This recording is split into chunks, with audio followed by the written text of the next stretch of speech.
they made the Meridian, jet prop came out first, and they made the Meridian kind of as a revolt against the jet prop. In other words, they had to find out what the jet prop did well and what it did poorly. And the place that they decided it did poorly was that, it was heavy on the interface like a TBM. So, there's no prop control. There's only the rheostat for the heating. There's no ice door. I mean, the Meridian is just a simple airplane, and that's what they wanted. Welcome to Podcasting on a Plane. It's a view of aviation from both sides of the mic. I couldn't pick one, so why should you? Anyway, while you're here, you don't have to, because on this show, we get all up in aviation from as many angles as possible. If you're new to the show, welcome. My name is Brandon Gonzalez. I'm an air traffic tower controller at a busy general aviation airport, but I also have a 25-year background in aviation as a pilot, as a flight instructor, as an aircraft salesman, a ramper for 2 major airlines, an FBO line serviceman, and a plane crash survivor. And my goal? Well, it's to serve the aviation community at large and to help you in your aviation endeavors, whatever they might be. And on weekends, I put on my CFI hat and I specialize in helping pilots operate more efficiently in busy controlled airspace. So let's get to it. I have a question for you. How do you know when you've made it? Like really made it? I mean, what do you think? Does it look like a rap video? Money, cars, drugs? Well, it's your choice how you define it.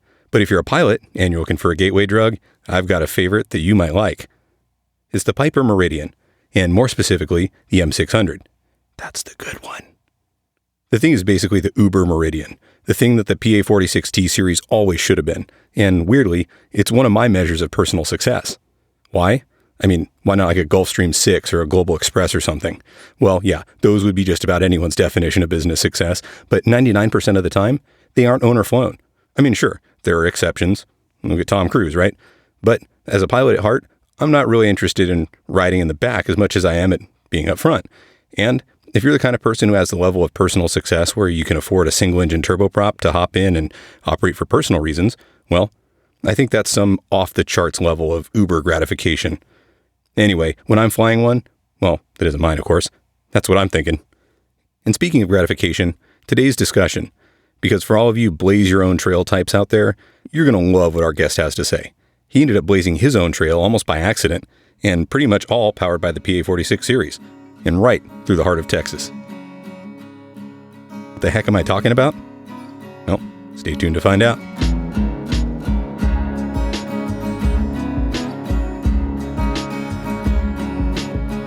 So what am I getting at here? Well, I just wanted to make an episode about one of my favorite airplanes. Well, okay, that's not entirely true, but the episode does center around it, that's for sure. And it's because we've got a premier expert in turbine transition training on the show. And when it comes to earning the privilege to burn kerosene outside the airline realm, he's your guy. Because for those fortunate enough to afford it, the world of turboprop personal transportation isn't like anything else in the world. And it's probably the most fun you can have with your clothes on, honestly. When you get into turboprops and jets, especially the kinds that are typically owner-flown, insurance companies get a little touchy. Scratch that. Really touchy about who can fly one and how much experience they need, and that's who really controls a lot of the higher-level training in the private side of aviation, not the FAA regs. The Meridian and other single-engine turboprops often don't require an official type rating, but what they do need is a legitimate initial training course and annual recurrent training if you want to keep your insurance authorization. And a lot of people don't know that. But you know who said it best? Well, another one of my favorites, the late great aviation writer, Dick Collins. It's been about a year since Dick passed away, and if you'd like to learn more about him, you can go back and check out episode number 20. One of his long-running and most popular columns was called, What's Wrong with Blank Pilots? And you better believe there was one about single-engine turboprop drivers. And before the interview, I think we should read it. But unfortunately, it won't be in his famous Texas accent. Sorry. This article appeared in his online publication, Airfax Journal, on December 11th, 2017, and it's called, What's Wrong with Single-Engine Turboprop Pilots? Dick writes, We always dreamed of a turbine-powered pressurized Bonanza that would fly for about the same cost as a piston-powered Bonanza. It never happened, but there are 2 single-engine turboprop personal airplanes out there right now, and if you want to know how the price compares to the Bonanza, it doesn't. Turboprops are pricey, even with one engine. I'm talking about the TBM airplanes and the PA-46 TP Meridians, the latest version of which is known as the M600.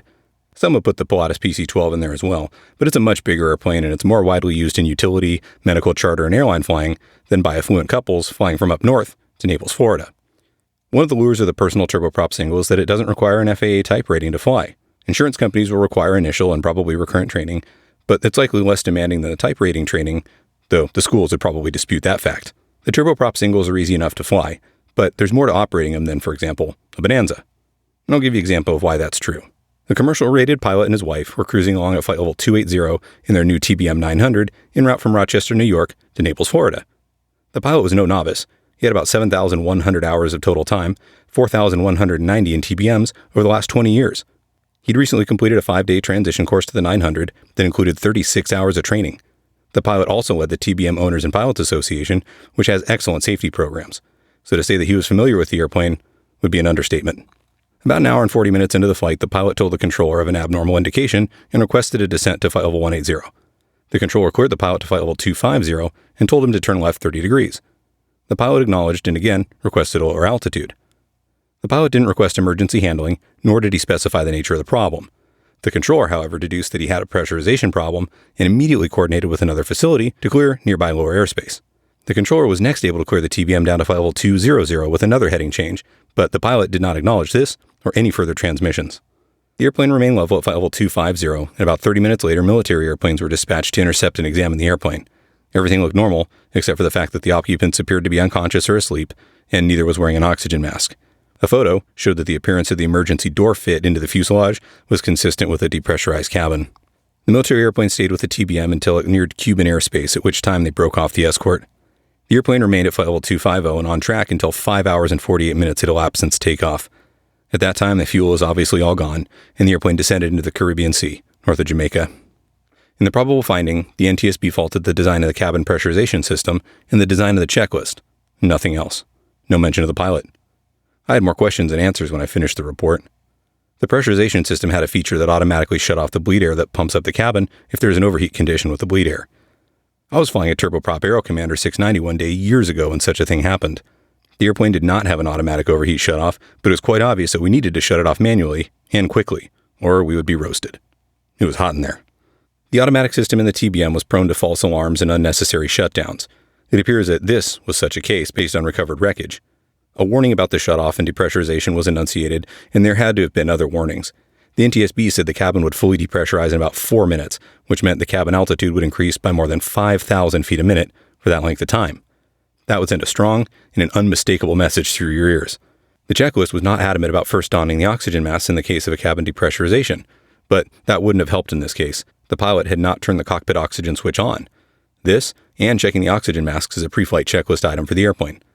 The pressurization system and the related emergencies got about 90 minutes of attention in the 36-hour training course, and the NTSB seemed to infer that that was inadequate. It's pretty cut and dried in the case of a depressurization at high altitude, though. Just follow the checklist with a high degree of urgency. The pilot had not had recent altitude chamber training, which should be required for pilots flying these airplanes. The pilot was unresponsive just 2 minutes and 30 seconds after the first report of an abnormal indication. If he'd had chamber training, he would have known that this was sure to happen. The last time I did the chamber, they had us take off our masks at 18,000 feet and at 25,000 feet. At 18, things faded slowly. At 25, the lights dimmed rapidly. In my case, flying a P210 that didn't have a supplemental oxygen system, I did not often fly above flight level 190 because of what I'd seen in the chamber. The pilot was likely flying at flight level 280 because that's where the TBM 900 flies the fastest, and pilots buy airplanes like this to go fast. If a pilot's going to fly that high, a complete understanding of hypoxia is required, as is the need to be locked and loaded for emergency descent if the pressurization fails.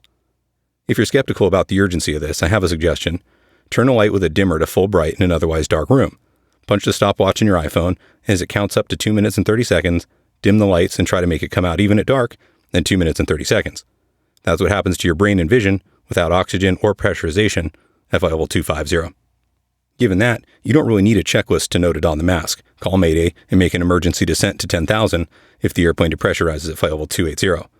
That's just one example of how flying life does become more complicated and demanding when you fly higher and faster in your new turboprop single. Fortunately, there's not a lot of accidents like this in these airplanes, and in fact, on balance, the pilots flying the TBM and the Meridian have a good safety record. Because of the relatively small fleets and the more overseas and special use flying case for the TBM, I had to do some estimating and interpolating to come up with a rate for it, but I did find that the TBM had an apparent fatal accident rate of 0.51 fatal accidents per 100,000 hours. And that's just a bit better than the 0.56 I calculated for the Cessna 172, which has the best record in the piston fleet. The Meridian's interesting because the airplane was derived from the piston-powered Malibu and Mirage. From an operational standpoint, the piston and turboprop airplanes would be close to equal in complexity as well as operating environment. Initial and recurrent training would be an insurance requirement for the Meridian, and probably for the piston airplane as well. Given all that, you might think that the fatal accident rates would be similar, but they're not.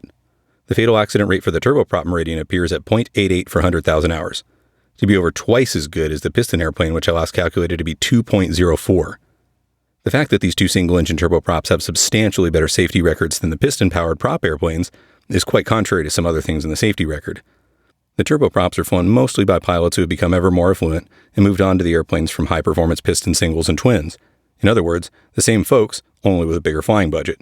Historically, more performance has generally meant a higher accident rate. Pilots don't do as well in retractable singles as they did in fixed gear, and the fatal accident rate in twins is, in most years, higher than singles. Expanding the altitude capability has also resulted in a higher accident rate, with just one caveat.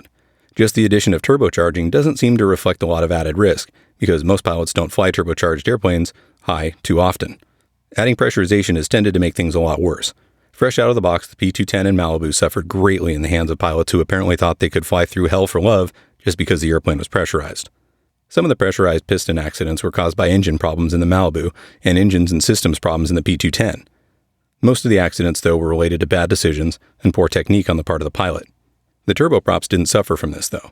The accident rates I gave earlier cover the complete operational history of the airplanes in the United States, and accident rates tend to improve, at least slightly, as the airplanes and pilots mature. They started off okay, and are probably doing ever better.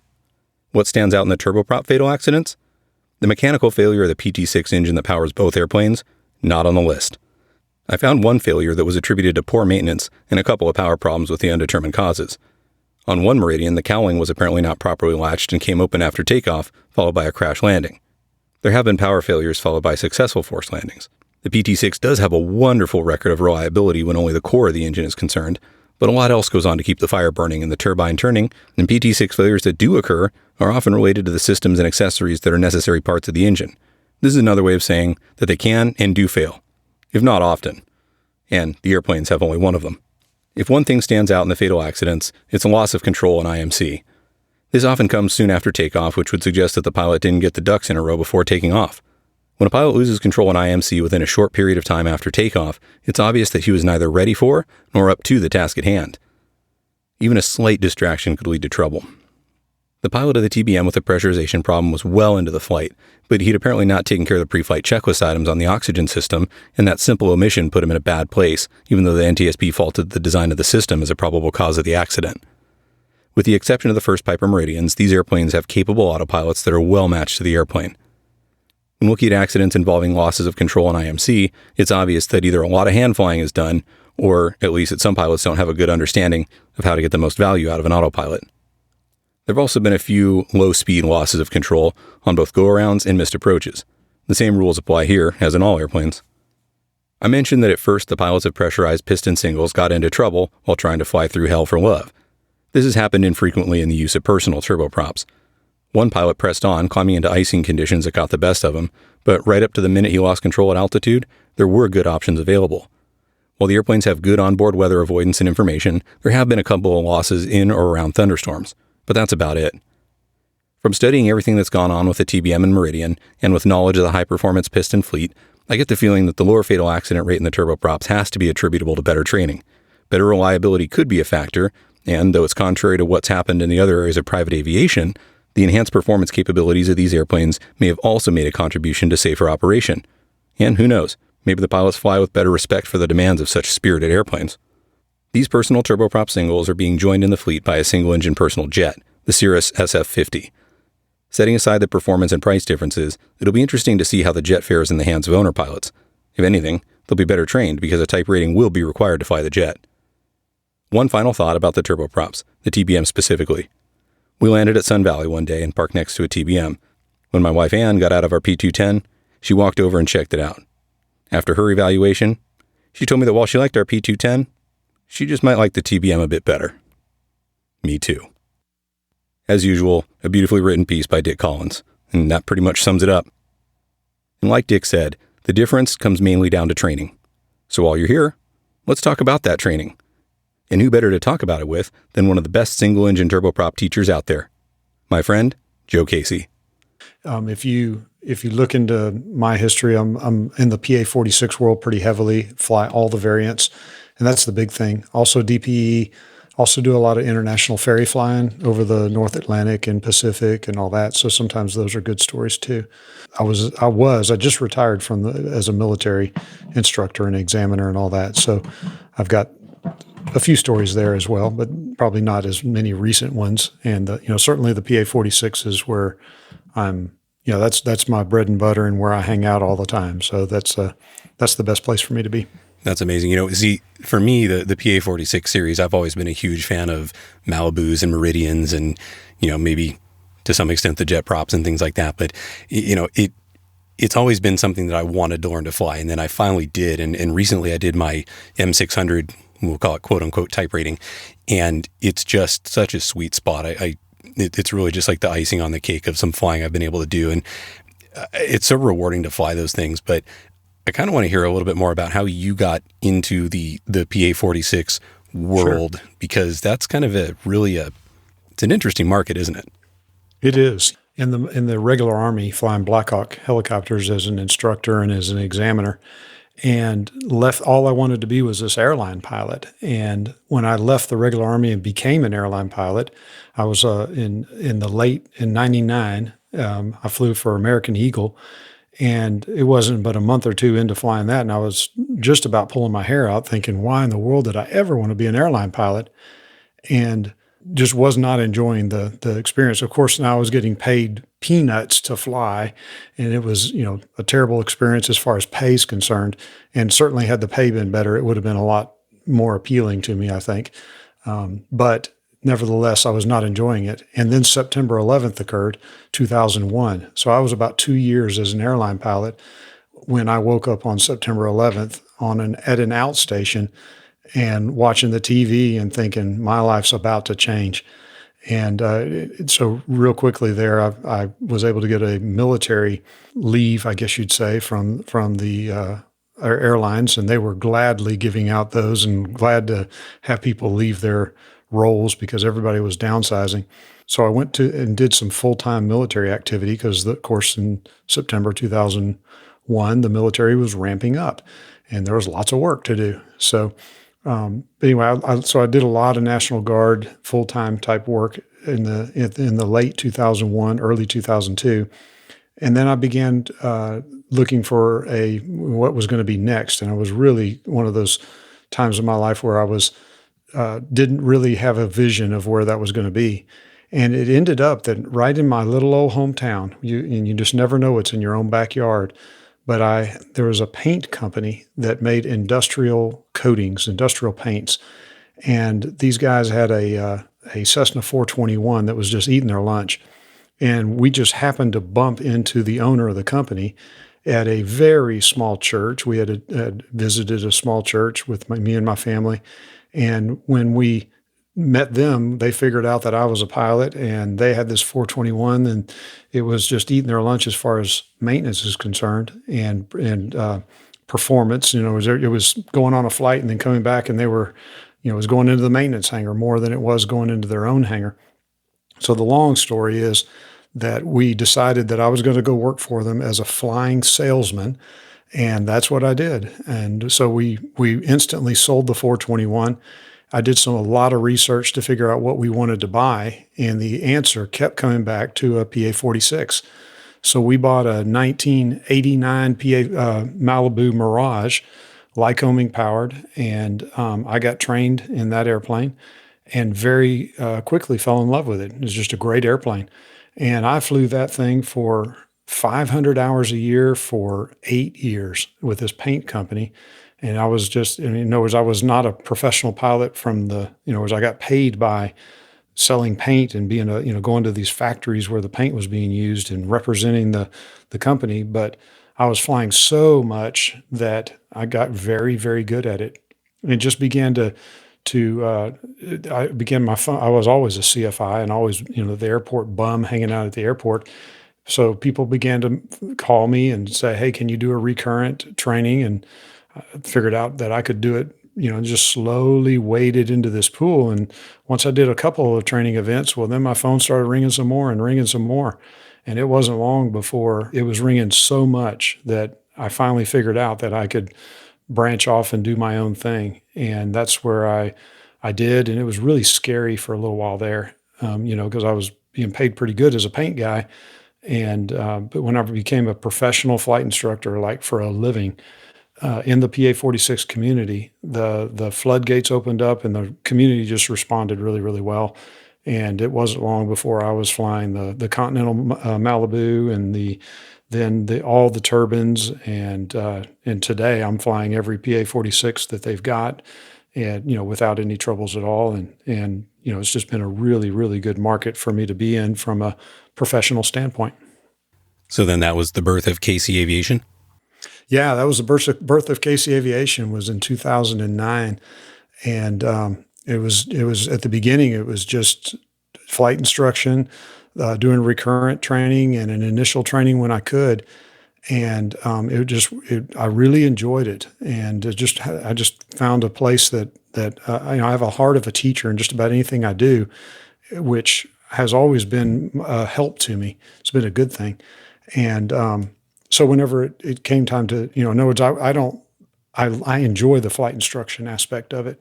And even today, I'm flying a gob, and I'm easily breaking 1,000 hours a year every year, and probably 600 hours of that's instruction. So it's just huge numbers in terms of, the flying the PA 46 and what I'm doing there. So, but I just enjoy it. I just think it's a bunch of fun, and I found a home as a flight instructor on the professional side. All right. So what is KC Aviation then, other than just Malibu training? Yeah, it's training in all the PA 46s, and of course, as you start to do well in the training world, other opportunities began to open up, and so there was a couple King Airs on the field. I began to fly those, and so I have a airplane management side of KC Aviation. I've trained some in the King Airs, but I'm really in the PA 46 world as far as that's concerned. And then people began to ask me to do different things, and as they were fun, I did. And so I began to fly the King Airs more, and we have a B100 and a King Air 300, which are both really, I think, great King Airs.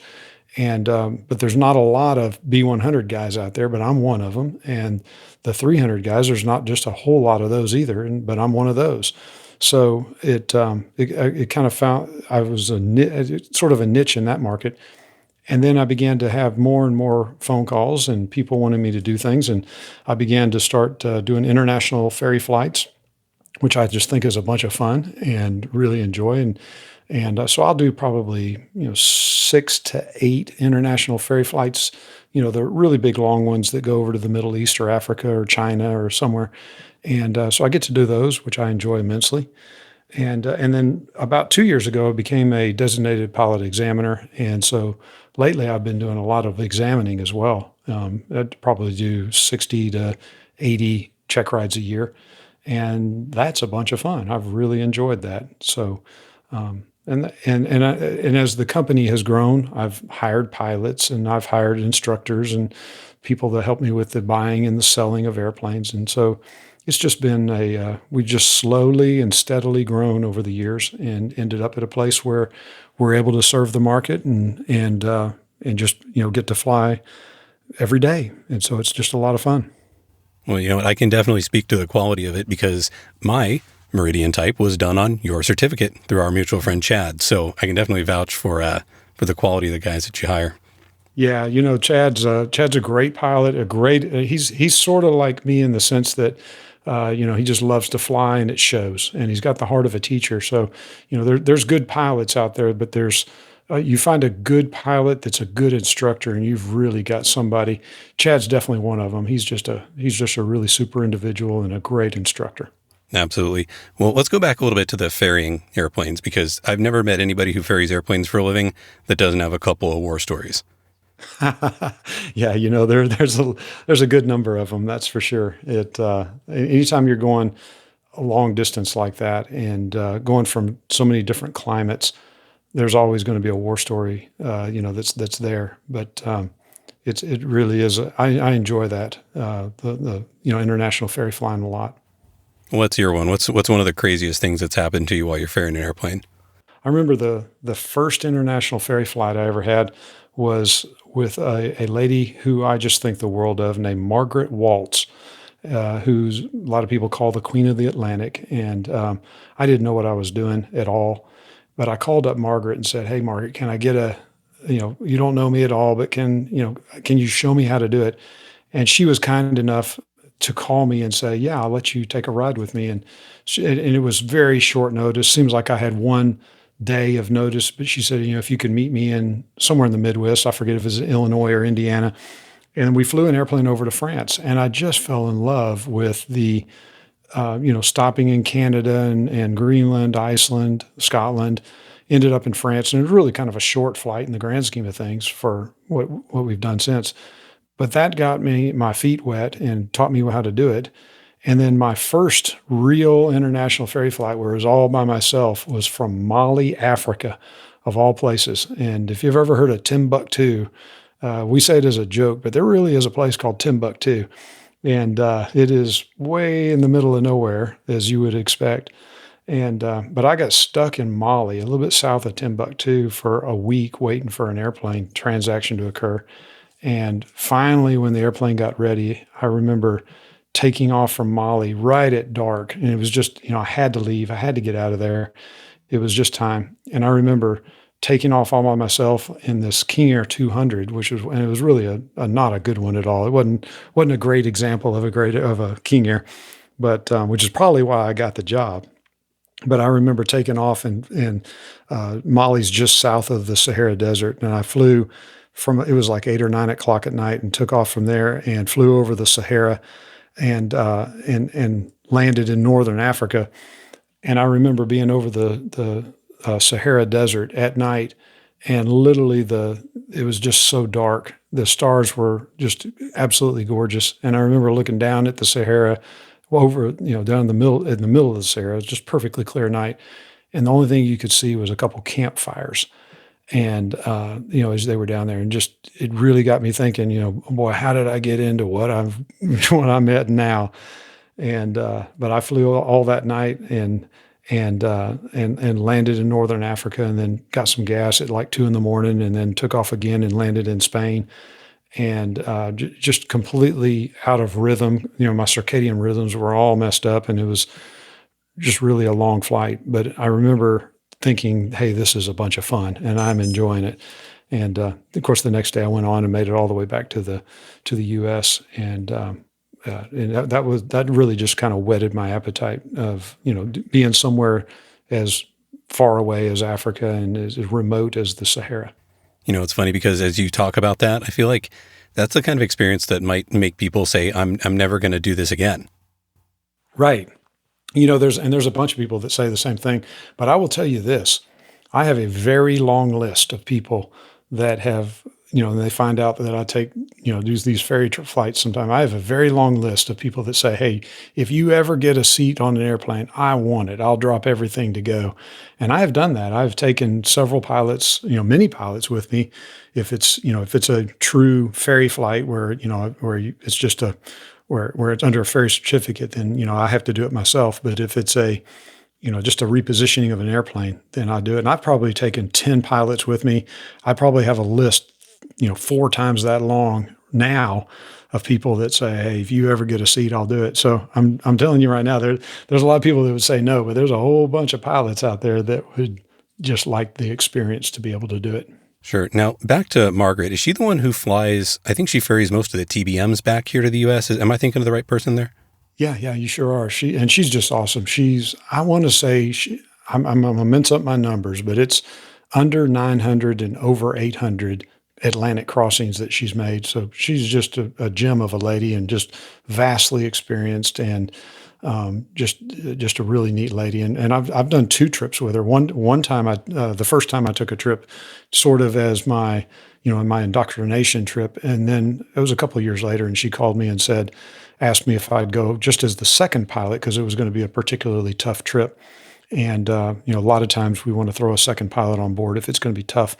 And so I got to fly with her twice, and I cherish those memories. I cherish those times, just because there'll never be another Margaret Waltz. There'll never be another person to fly, 900 or just under 900, North Atlantic crossings. And I'm not talking about an airline pilot sitting in a 777, with a couch in the back and a relief pilot. I'm talking about somebody that's, flying and touching down at all the land masses between there because they have to. And so, yeah, Margaret's has a special place in my heart for sure. I bet. Well, what's it like crossing the North Atlantic in a single engine airplane?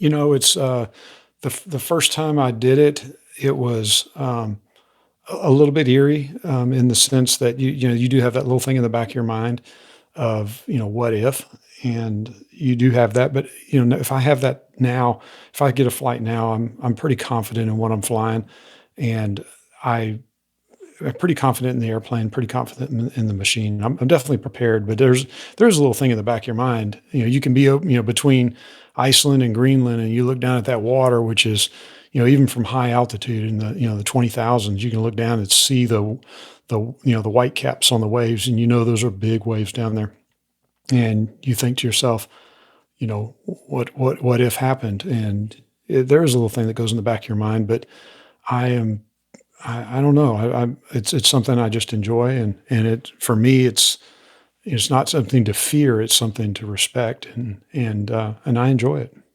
Let's get back a little more to the Malibus and the Meridians, because as I'm picturing you flying one of these across the North Atlantic to maybe a new owner, usually this might be that owner's first step up into a pressurized aircraft or a turbine-powered aircraft in the case of the Meridians.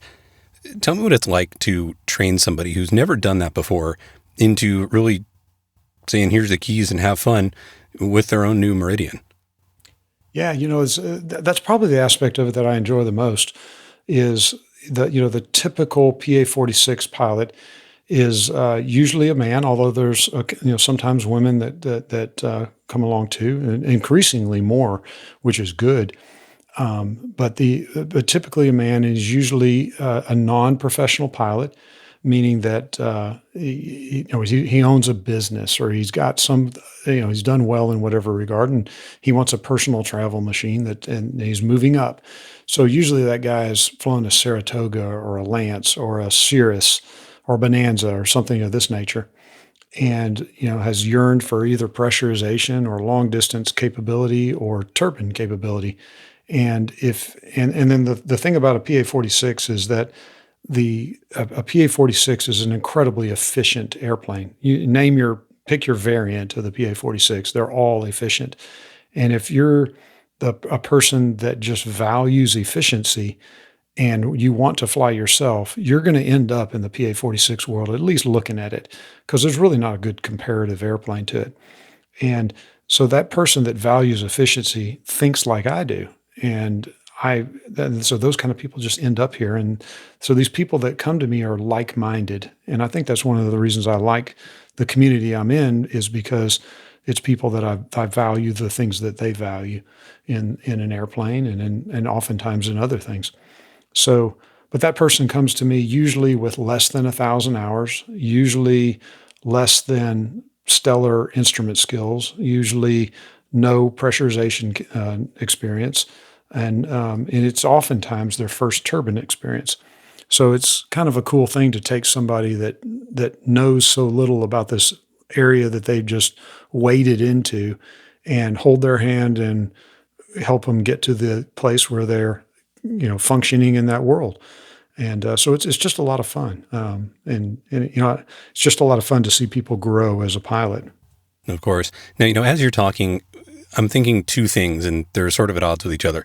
And the first one is, for somebody like you described that is definitely moving up to pressurization and to turbine power and stuff, I feel like, most people would say I've arrived, like on the business scene, if they've got a Citation or, I don't know, maybe a Learjet or Gulfstream. But to me, as a pilot, of course, I'd feel like I've arrived if I could buy myself like a Meridian and fly myself there.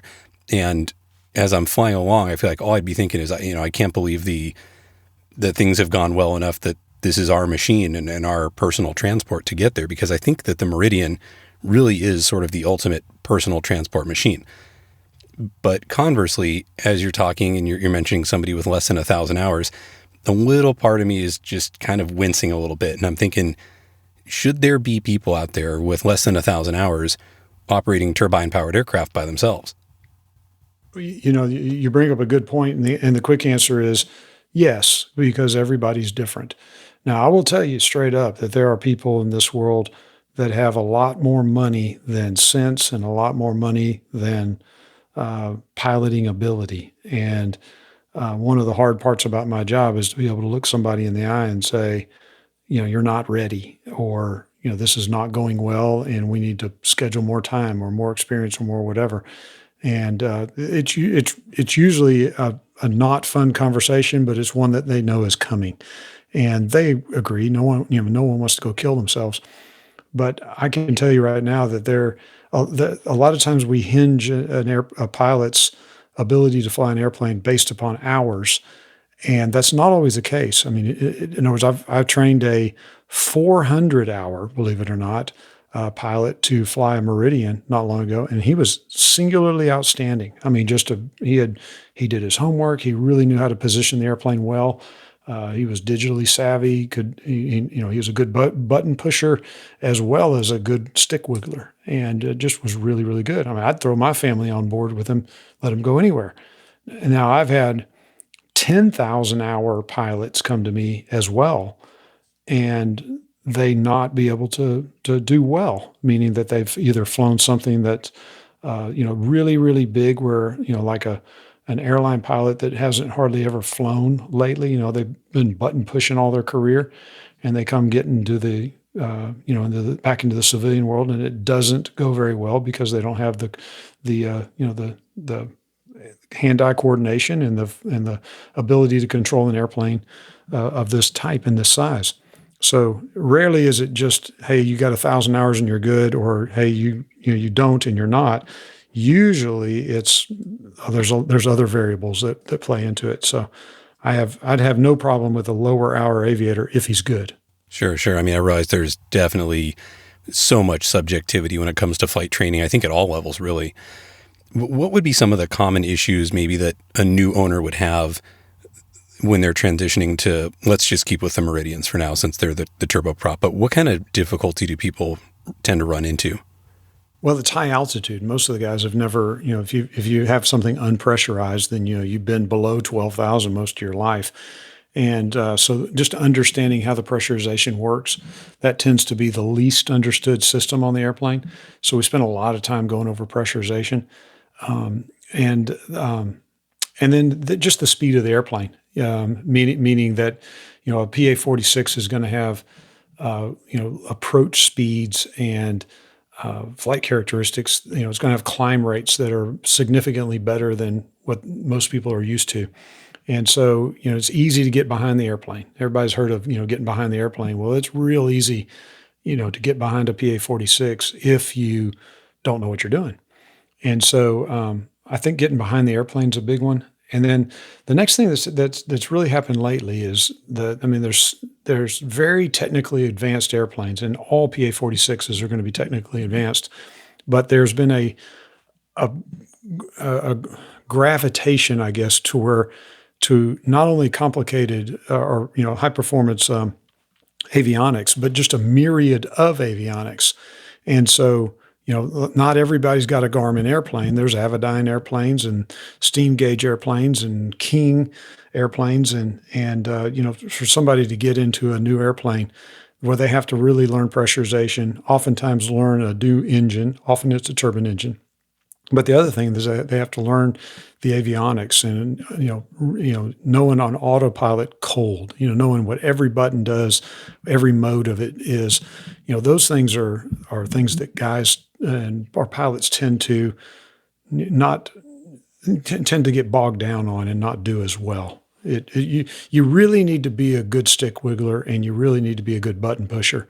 You can't have a gap in there. You got to be good at both, because you're gonna fly the autopilot and the avionics in these airplanes. So you have to know what you're doing. But but that's not enough. You have to be able to turn all that off and do it as well. So oftentimes the technology gets them, behind the power curve, and then sometimes it's just the flying that does. Sure. Okay, so let's put it this way. I would consider myself somebody who probably knows the Garmin G1000 system inside and out, like down cold. I've got thousands of hours with it. I love it. However, even though it's the same system, the software looks different in every airplane you fly. And when you get into the new M600, that's moved up to now a G3000. Right. And I'll tell you what, that was the only thing when I got my type in this that actually gave me a little bit of trouble was on the G3000, everything has to go through those little FMS touchpads for the most part. Whereas on the G1000, you actually still got some knobs and buttons, right? So when it comes to that software, I mean, I love it, but at the same time, even I find the 3000 to be almost a little too advanced. Like it's almost too minimal because it just lacks all the buttons you're looking for. But how are people usually with the G1000 system as they come into the Malibu? Well, I should say this. It depends on where they came from. If they came from an airplane with a Garmin 530, then or a 430 or anything of that nature, anything that's Garmin, they tend to graduate up to the next level fairly well. In other words, the logic behind an avionics system will be found in the next higher up avionics system. And so if a guy's been flying a Garmin 530 for a long time, when he moves up to a 750, that's not going to be a hard move. If that pilot has been flying an Avidyne or even the worst one would be like a Garmin 480. That's a tough box to move out of. Or if let's say a pilot, and let's flip it around because we've been talking about younger pilots or younger, less experienced pilots. Let's say that there's a pilot that's been flying a jet around with a Honeywell system or something that's completely different logic, and you plop them down into a G1000 airplane. There's going to be a learning curve, and it's not going to go as well as they think. So I think like there's a lot of people that move out of the piston world into the turbine world.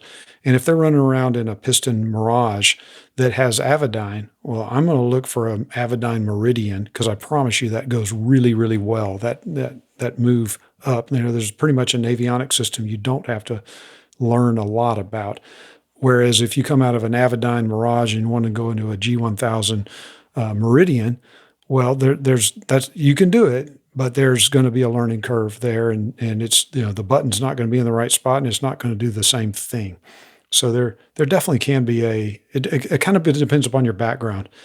And then one other aspect of it, which is tough to tell people, but usually the younger you are, the easier it is to change, to move into a new regime. And I tell people that if you're older in terms of your flying, and you get to define older, but if you're in the twilight of your career, that's not the time to make a change of from Garmin to Avidyne or Avidyne to Garmin or whatever system to the next one, because the learning curve so steep that oftentimes a older person will have a tough time catching everything. So I guess I have to ask now, how many times have you actually had to have that difficult conversation with somebody that they're just not really getting it? I mean, I'm assuming that's not very common, but how many times does it happen? No, it's probably 3 times a year. And of those 3 times a year, one will end in disaster, meaning where broken relationships and, everything just falls completely apart.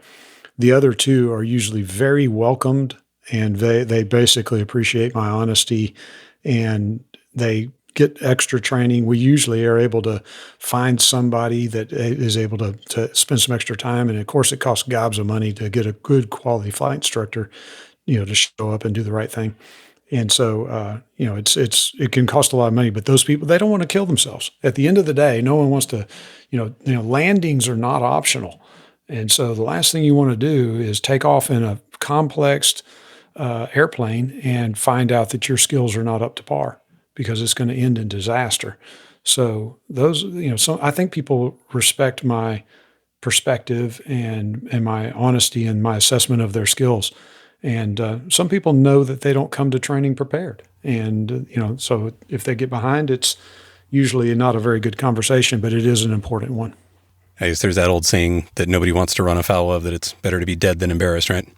That's exactly right. It really is. So yeah, but it's one of the things that I have to deal with as a CFI is to be able to tell somebody, and usually it's not that you suck, you're not good enough. That's not it usually is you're not ready now. You're presently not ready. That doesn't mean we're not going to be ready, but we're presently not ready. And oftentimes that means, okay, we need to, reschedule some training. And usually that doesn't happen the next day because I stay pretty booked up. So it's usually a scheduling problem if it's anything. Well, since this is an aircraft that's a single engine aircraft under 12,500 pounds and it's not a pure jet, it doesn't require a type rating. But obviously no insurance company and nobody with a couple of brain cells to rub together would think that they could just buy one of these things, hop in, and just go party. So how does your company contract with insurance and Piper and so on to give them the training that they need? Well, it's not with Piper at all. Piper has nothing to do with it. They basically just make the airplane and put it out. And then if it's a new airplane, well, then they'll go to factory training, which is provided by a training provider, not me, in other words. But the insurance companies, effectively, what I end up doing is I work for the insurance underwriter. I'm the one that makes their risk less. And if I do my job well, then the insurance company will not have a claim. And so they're going to mandate that training, and they're going to vet the provider of that training and approve them. Or not. There's been lots of times that they've not approved somebody else. I'm kind of at the place now where I'm always accepted, by anybody for a PA 46, but the insurance companies really do drive they drive the train in terms of mandatory training. There are pilots out there that want less training. In other words, they'll look at a pilot's credentialing and experience and then make an assessment of what they want as far as training is concerned. And oftentimes they want more than that pilot wants to do. And oftentimes sometimes they want less, but usually, they'll say initial training, which would be normally about a 4-day event, followed by, and then they'll give a number of hours that they would want. Say, so initial training in 25 hours or 50 hours of training, depending. And, so they'll mandate that, and then that'll be if of course, from an FA requirement, you don't have to do the training because if you have a single pilot or private pilot single engine rating, you're qualified to fly it, but you won't be insured. And if something happens, they'll walk away, and they have walked away with certain pilots that didn't get training. So there are idiots out there in the world that will fly the airplane without having training. But most people that are responsible enough and have enough wherewithal to afford and purchase a PA-46, they're going to realize that flying uninsured is lunacy and would be just crazy to do. Do you have like a pick of the litter, like a favorite one that you really like that you think is the sweet spot? Oh yeah. To me, the Continental Malibu, 84 to 88 is the best piston version, in my opinion. It goes back to efficiency because that Continental engine can run lean of peak. So you can end up doing, 200 to 210 knots in the in the low 20s at about 15 and a half gallons an hour in pressurized comfort. And the Continental Malibu, it'll do nearly 1,500 nautical miles. So it's just a fabulous machine. I mean, Piper hit an absolute home run with the early Continental Malibus. And so that's probably my favorite of those. They are definitely getting older. They are definitely getting, some of them are not in good shape. The best of the Continental Malibus are still outstanding machines that are just well sought after by the aficionados of the piston PA-46 world. So that's probably my favorite.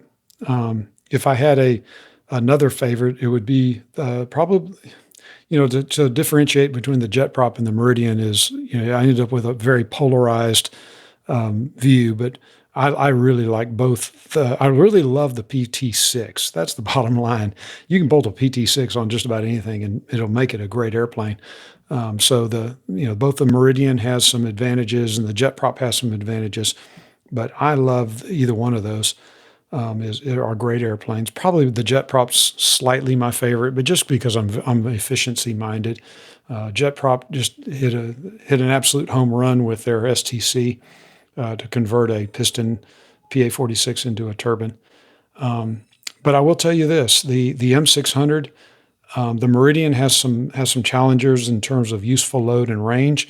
A great airplane if you got 750 nautical miles or less, and you want to carry 4 people or less. But if you want to carry more or go further, the Meridian has a challenge. But the M600 just about solves all the problems. The M600 really doesn't have a hole in the game. And so I am really enjoying, as a matter of fact, today I trained in an M600 and was just, as I was flying, just thinking to myself of how great a machine that is. It'll go a long way.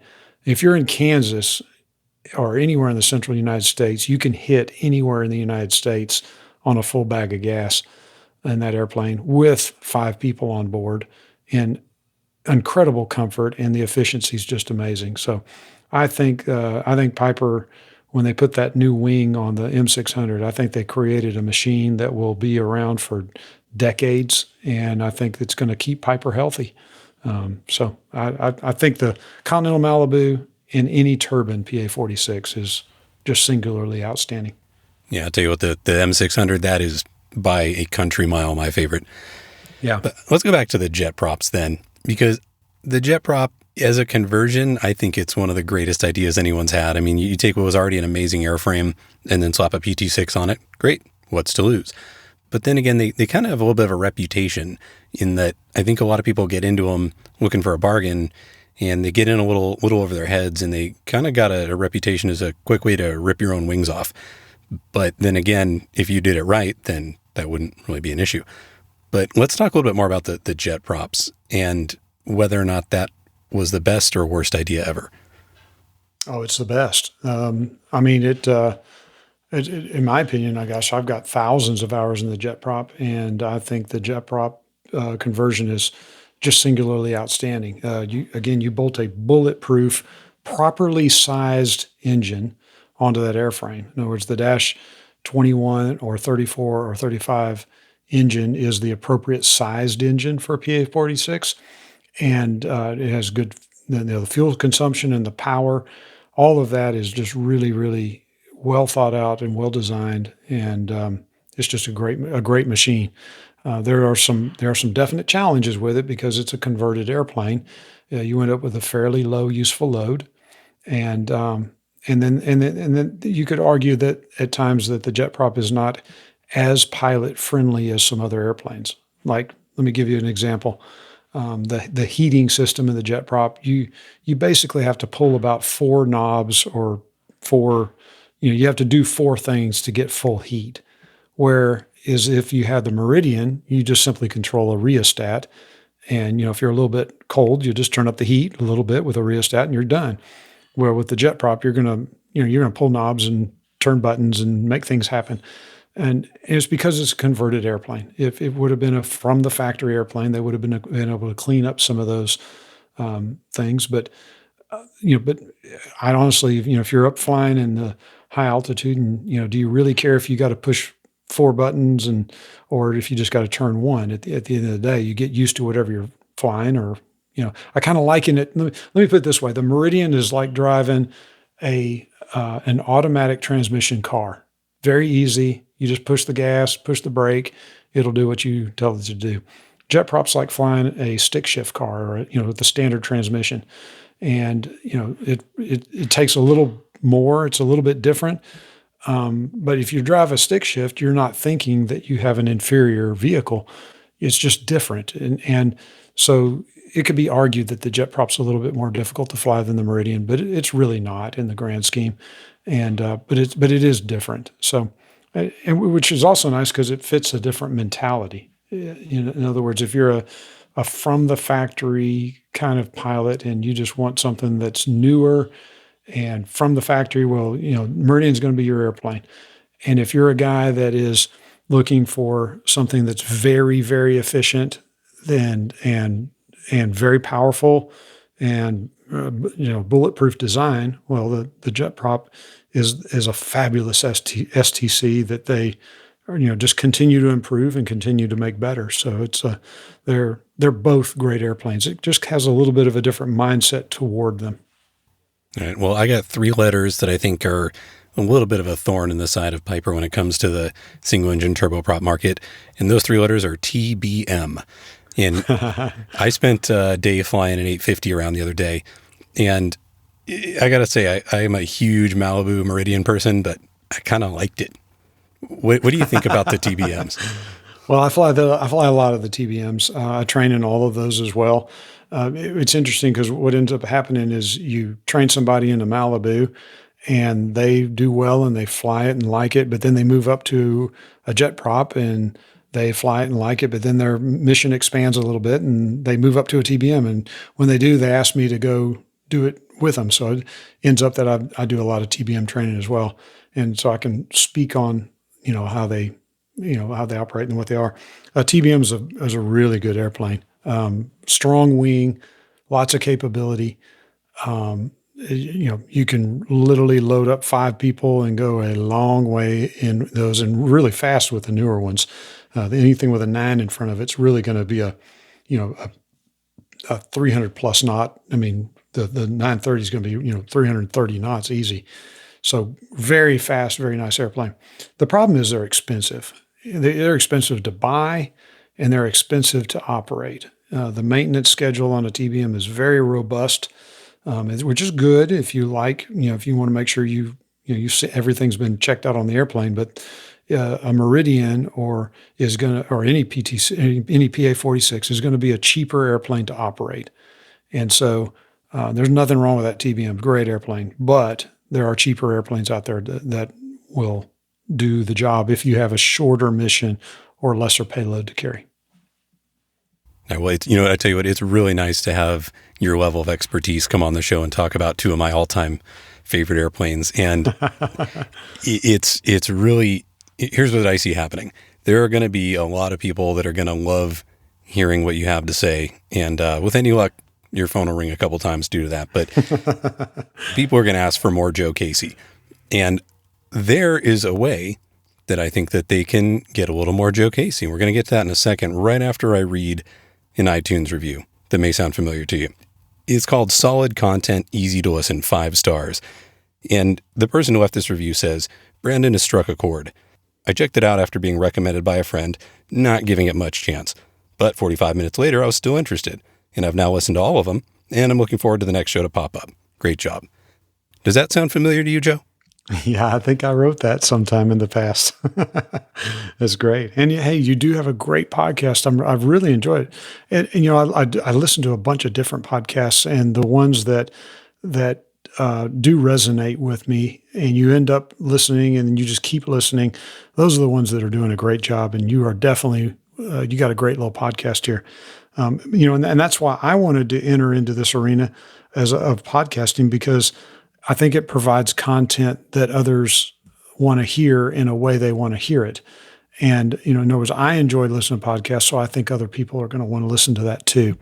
And so we've begun to, one of the things that we noticed at KC Aviation was and one of the things that I just love about what I do is that the airplane's great. Trust me, the PA-46 and the TBMs and King Airs, those are all wonderful. But the people that come see me are just have such cool stories. The typical PA-46 owner is usually owner flown. Usually they're successful people that have done something very unusual, and it's usually a neat story. And so we've begun to tell those stories, and we do it with a podcast. And so it's just been a whole lot of fun to make those podcasts and make them available. And you'd be absolutely surprised at how many people listen to podcasts, because I get good response from people that send me notes and tell me how they like it, and it's just a lot of fun. All right, and what's the name of your podcast? Well, right now it's the Casey Aviation Podcast, and we just got on iTunes.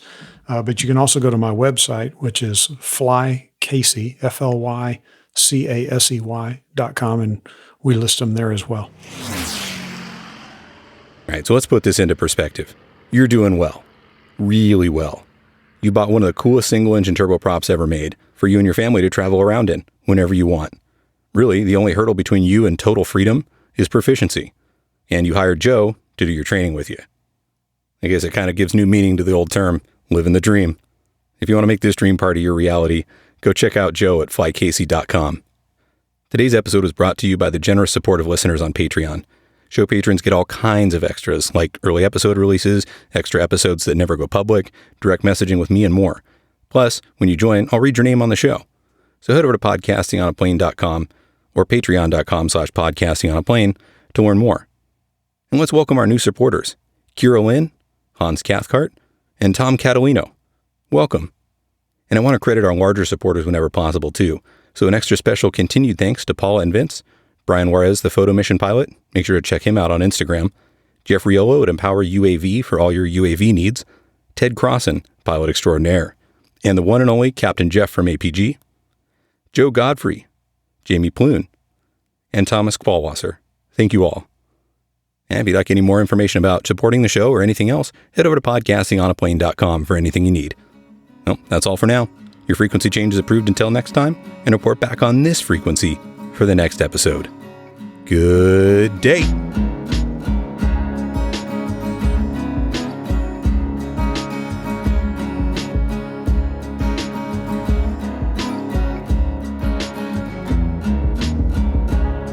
The Podcasting on a Plane podcast is presented for entertainment purposes only. My comments and those of my guests, the website's content, and any of the social media, etc., are not part of my official responsibility as a controller or an FAA employee.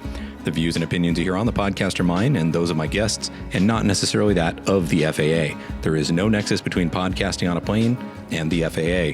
Also, while I am a CFI, I'm not your CFI, nor am I your mechanic, your doctor, your shrink, or your spouse. This podcast is presented for entertainment, camaraderie, and fun, but is in no way, shape, or form professional advice. It's not legal counsel, and it's definitely not flight instruction. If you are in need of professional advice, get some from somewhere more appropriate than a podcast, no matter how good this one may be.